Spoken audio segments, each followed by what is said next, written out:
Olá, seja bem-vindo de volta ao Rio Oil and Gas Studio, uma parceria do Instituto Brasileiro de Petróleo, Gás e Biocombustíveis e a agência PBR.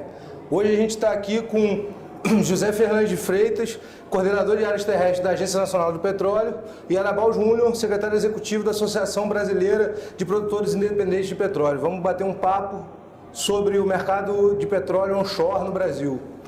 Freitas, vou começar conversando com você. A agência lançou recentemente uma resolução, uma decisão de tentar revitalizar os investimentos nas áreas terrestres e de água rasa. Você podia explicar um pouco para a gente qual é o projeto da ANP, o que é essa resolução que pretende retomar as áreas que a Petrobras não está investindo, qual que é o objetivo da agência com esse projeto? Felipe, na verdade, o seu objetivo é o objetivo que está entranhado na própria essência da ANP, que é garantir que esses ativos que são da União, né, e, portanto, da sociedade, eles estejam sendo explorados e desenvolvidos em todo o seu potencial, né? E essa resolução, essencialmente, o que coloca é um senso de urgência dentro dessa definição. E não importa aqui, e é importante a gente dizer isso, quem vai fazer isso. O importante é que isso seja feito rapidamente, né? Num prazo que seja factível, mas que seja feito rapidamente. Ou seja feito pela Petrobras, que é detentora de essencialmente 98% de todas essas áreas, que é importante que seja dito aqui, são aquelas áreas oriundas da rodada zero, tanto em terra quanto no offshore, de águas rasas, que é o que havia naquela época, né? Então, isso pode ser feito pela Petrobras, num limite em 100%, se ela sim decidir e apresentar e fizer a constatação adequada junto à ANP, de que um plano de desenvolvimento com os investimentos e com as atividades, no máximo que aqueles ativos permitam. E no outro extremo, é que ela decida que não quer ficar com nenhuma dessas áreas e as devolva toda para a ANP, que, ato contínuo, a colocaria na oferta permanente. Obviamente, eu imagino que deve acontecer alguma coisa entre um extremo e outro, né? A Petrobras deverá selecionar aquelas áreas em que ela efetivamente tem interesse em investir, em desenvolver. Não está demais dizer que a Petrobras está amplamente capacitada, tanto financeiramente quanto tecnicamente, a fazer isso. E para aquelas em que ela decidir que não é do seu interesse, né, ela tem duas opções.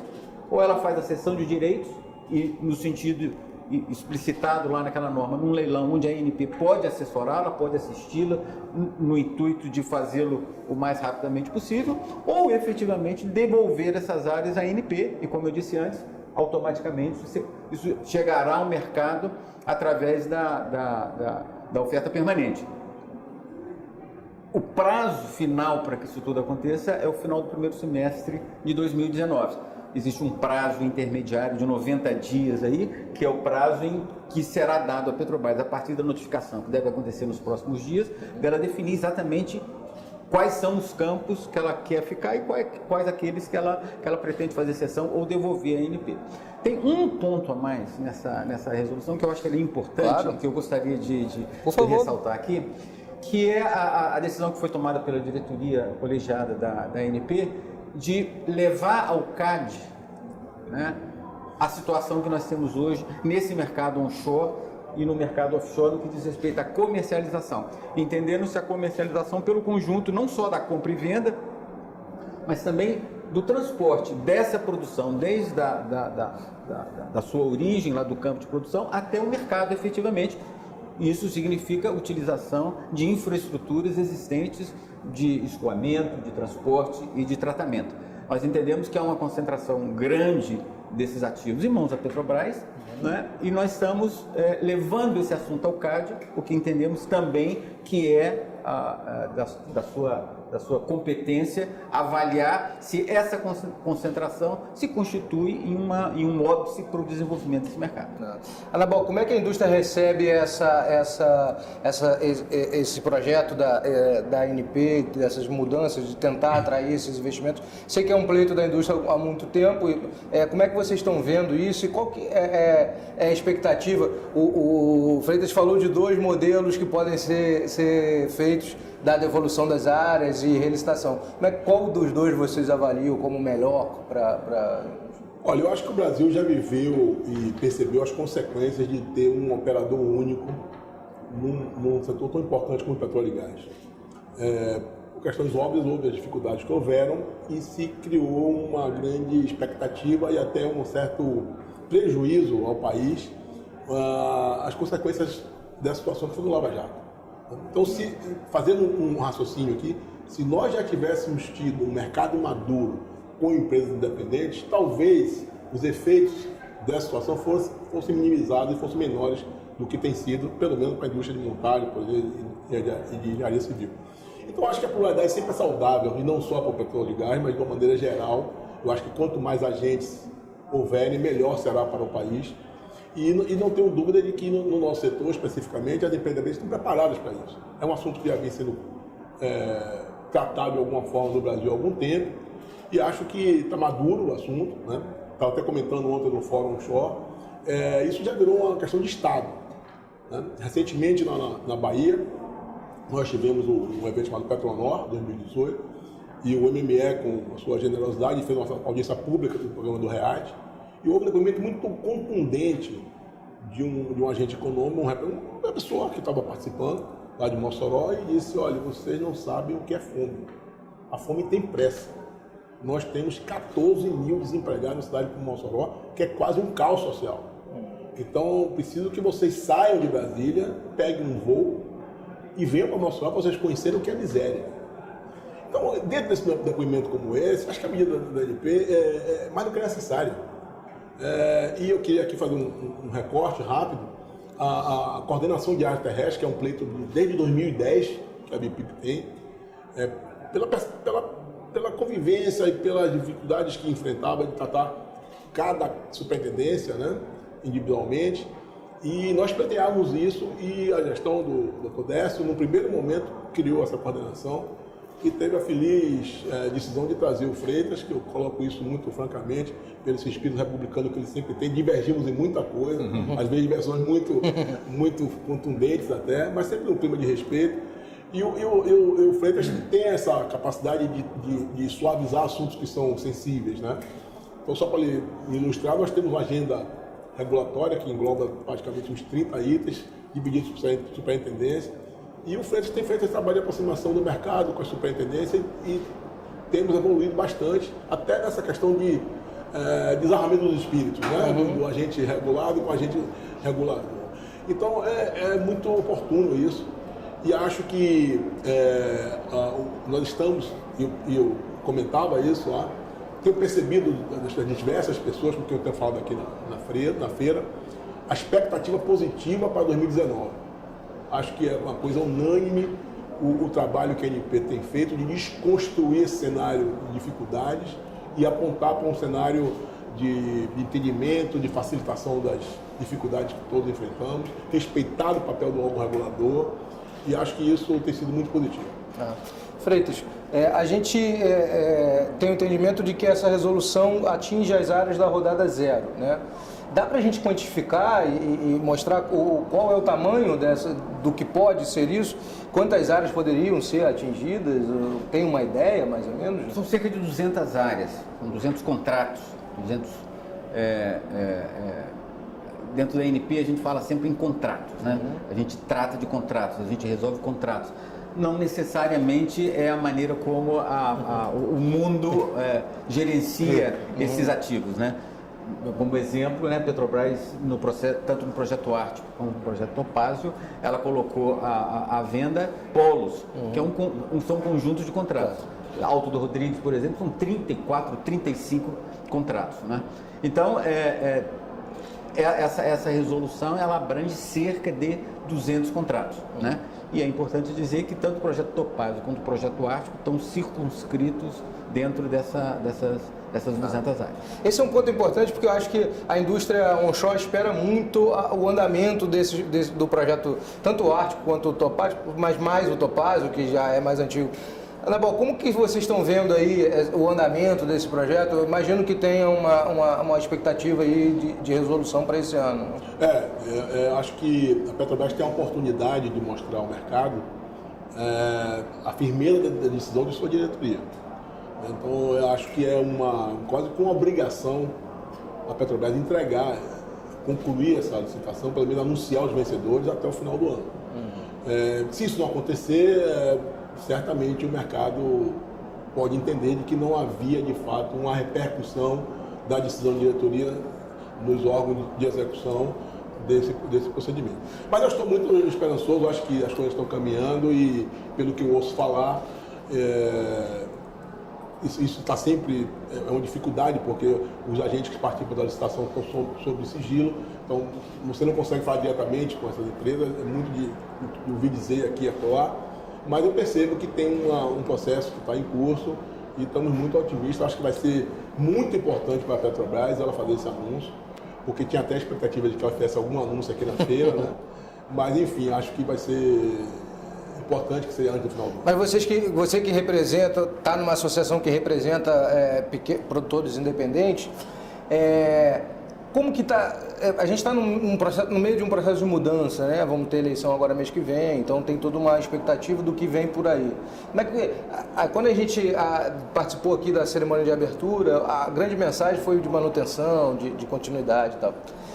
Vocês compartilham dessa visão? É preciso continuar o que está sendo feito? Porque a gente vê algumas propostas que são diferentes do que a gente enxerga aí, o PT falando que vai parar algumas coisas, o Ciro Gomes também falando em repensar outras coisas de licitação. Como é que é a visão hoje de vocês na MIPIP? O que vocês têm defendido? Olha, eu preciso resgatar um pouco a decisão de venda dos ativos terrestres da Petrobras foi uma decisão do governo Dilma, anunciado em 2016 do governo Dilma. E eu acho que, no final das contas, a lógica empresarial, e a Petrobras é uma empresa, ela é muito clara com relação ao que é a melhor solução para os campos terrestres. Vou dar um exemplo aqui. Um poço terrestre produz, em média, 10 barris, 16 barris. E falando para um público que, além do público especial também me ouve, isso é uma caixa d'água. Uma caixa d'água é uma casa popular. Então você imagine o trabalho que é para uma empresa como a Petrobras sair catando essas caixas d'água que são geograficamente dispersas.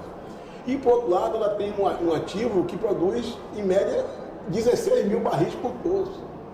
Então, do ponto de vista econômico, não há lógica que prevaleça essa possibilidade. Se não houvesse no Brasil empresas que já demonstraram que têm capacidade, tanto técnica como financeira, de alavancar a produção, existem vários exemplos de empresas independentes que fazem isso, talvez justificasse. Mas não é o caso. Nós temos agente econômico que tem disposição, que tem capacidade de fazer. Então, só para aproveitar aqui, veja, existe um número do MMR que diz que a produção terrestre do Brasil pode chegar a 500 mil barris e hoje é em torno de 90.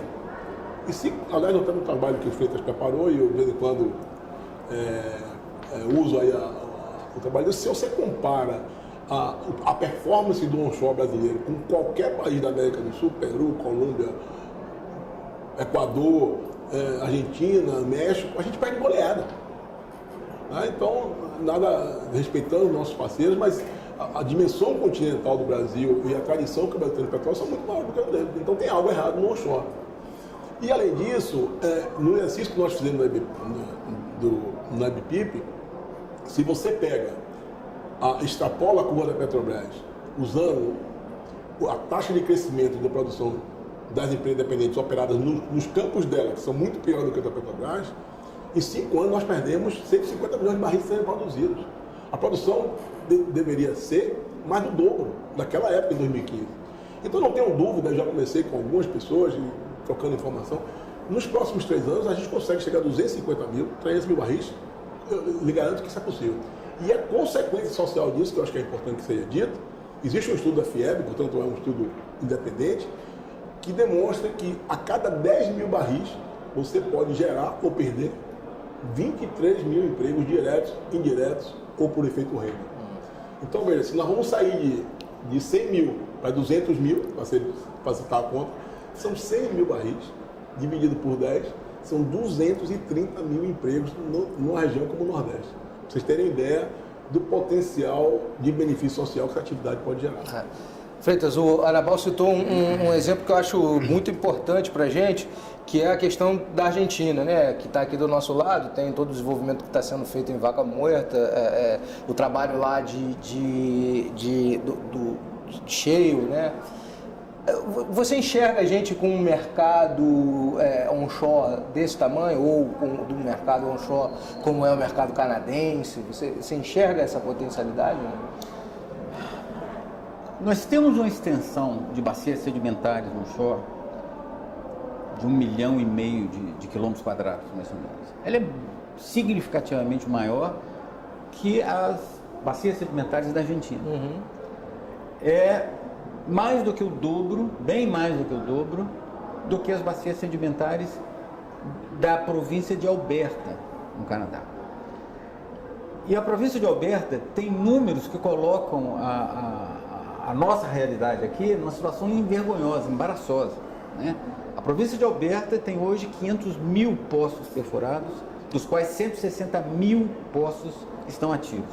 Produz 3 milhões de barris por dia, 500 milhões de metros cúbicos de gás por dia, são 450 mil quilômetros de dutos, 45 mil instalações de produção funcionando simultaneamente. Se você compara isso com o Brasil tem 4.500 quilômetros de duto em terra. O Brasil tem 8 mil poços perfurados e produz hoje em terra 190 mil barris de óleo equivalente. Isso porque a Eneva teve, nos últimos tempos, um sucesso significativo lá na bacia do Maranhão, porque senão essa produção seria significativamente menor.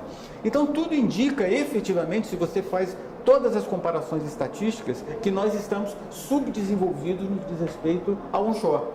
E isso tem como raiz uma concentração muito grande nas mãos de uma empresa só, que, por razões empresarialmente defensáveis, né, mas que não justificam esse resultado, deixou de investir e deixou de aproveitar todas essas oportunidades.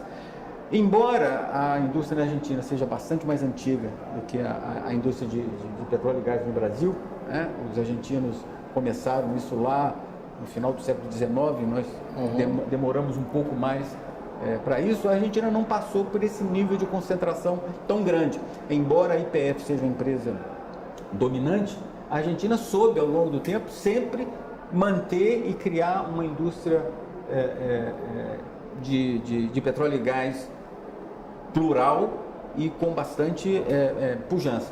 Então, eu acredito que temos todas as condições, né, de revitalizar essa indústria e colocá-la num patamar tal que efetivamente ela possa ser significativo no desenvolvimento econômico e geração de renda dessas regiões que o Anabal mencionou, que são tremendamente carentes. Nós temos que corrigir vários equívocos que foram cometidos no passado, nós estamos falando aí de muitos anos anteriores, mas eu vejo que hoje nós temos, e seria importante mencionar isso aqui, um nível de aceitação e uma convergência de diagnósticos que faz com que esse caminho que foi tomado, ele dificilmente vai ser mudado, né? Nós estivemos ontem conversando com o representante dos municípios, veio aqui o prefeito de Catu mencionando, e fica clara a vontade dessas diversas esferas administrativas, né, de que esse caminho que nós começamos a percorrer agora seja mantido nessa administração, na próxima, seja ela qual for. É uma necessidade da sociedade, né? E aqui se trata nem mesmo de prejudicar uma determinada empresa, porque vai ao encontro dessa decisão que foi tomada. Anabal, tem um ponto importante, você mesmo citou, o onshore tem uma característica muito peculiar, que as pessoas moram nas cidades, né? As pessoas não moram no meio do oceano como é o offshore. Quando a gente pega um projeto como esse e começa a retomar, quanto tempo você acha que uma região como Mossoró, por exemplo, que você citou, consegue já receber de volta esses investimentos, e dá para estimar isso? Olha, eu vou lhe contar a minha experiência. Eu fui executivo da PetroRecôncavo, que se instalou na cidade de Mato de São João, e vou dizer, é muito rápido. Porque, veja, qual é a disposição de um empreendedor que paga caro por um ativo e adquire esse ativo? É fazer que ele rode na sua capacidade máxima o mais rápido possível. Então, eu não tenho nenhuma dúvida, quem quer que seja que ganhe esses ativos, e tomara que seja breve, como você falou, no dia seguinte da assinatura dos contratos estarão disponíveis o número de sondas que forem necessárias, até porque tem muitas sondas ociosas no Brasil. E a sonda é como um circo, é um caminhão que vai na frente e vai puxando uma atividade econômica de toda a ordem. Vou falar as coisas mais elementares: capina, cerca, alimentação, vigilância, transporte, hotelaria, para falar de coisas básicas que em qualquer região tem mão de obra para fazer uma capina, para montar uma cerca, né, instalação elétrica, né? E essas atividades, você vai ver, as empresas acabam substituindo o Estado, porque precisam de 10 quilômetros de linha de energia. Se vai na concessionária, o cara tá bom, eu faço, mas no ano que vem, não, eu vou fazer, e aquela comunidade se beneficia. Então eu não tenho nenhuma dúvida que os benefícios eram muito rápidos, porque foi assim na época que eu vivenciei a revolução social. E Mato São João é um município relativamente rico no estado da Bahia. Se criou um mercado que não existia, imobiliário, videolocadora, porque havia uma demanda dos empregados que moravam ali, né, refeições. Então é uma recuperação muito rápida. E seria, se me permite acrescentar uma coisa assim, é que a redução da atividade, ela diminuiu o nível de ingresso dessas comunidades, né, desses municípios, desses estados, e por outro lado aumentou a despesa. Porque a redução de renda fez com que houvesse uma transferência muito grande, né, de pessoas que não usavam a estrutura do Estado e passaram a usar saúde, educação, infraestrutura. Então, vai haver ou haverá um benefício duplo, né?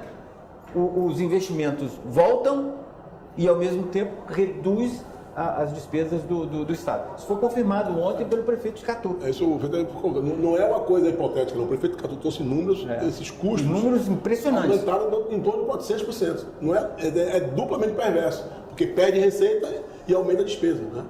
Então, eu não tenho nenhuma dúvida que a capacidade de resposta é muito rápida. É verdade. Gente, vocês estão fazendo agora um movimento em Mossoró, não é isso? Eu queria aproveitar aqui a apelação do trabalho de vocês e cumprimentá-los por isso, e queria me dirigir a vocês que estão nos ouvindo aqui. Nós teremos um evento lá, que é o Fórum Potiguar Onshore, nos dias 27, 28 e 29 de novembro, onde a indústria do petróleo, agentes econômicos, fornecedores, entidades, enfim, estarão discutindo o Brasil de 2019, né? De que forma nós vamos nos mobilizar e fazer planos para que a gente possa materializar todas essas coisas que estão acontecendo, para que a gente demonstre de fato essa possibilidade e tenhamos consciência da responsabilidade de que nós precisamos ser eficientes e rápidos para mostrar que tudo isso que nós estamos falando aqui, de fato, é algo que pode ser alcançado. Tá certo. Freitas, muito obrigado. Anabal, obrigado pela disponibilidade de vocês. Gente, continua acompanhando o Rio Oil & Gas Studio em www.epbr.com.br/estúdio.